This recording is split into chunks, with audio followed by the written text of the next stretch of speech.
So I'm gonna roll away from me, and before this goes flying, I'm gonna catch it at the end, and then I'm gonna pull it back so it's kind of like straight out and then a V back.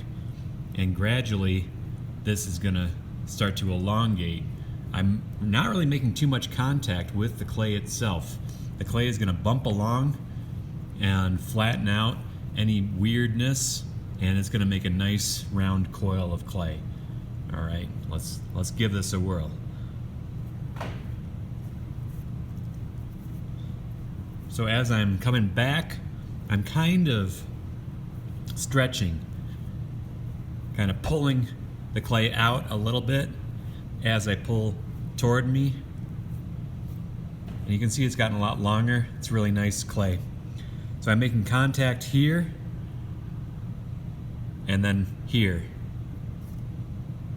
So at the bottom and at the top, that's where I'm making contact. It's not a total roll, not a contact roll throughout.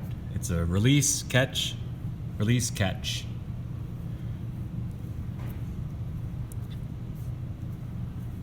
Middle, sides, middle, sides, middle, sides, middle, sides. Okay? I can break it off,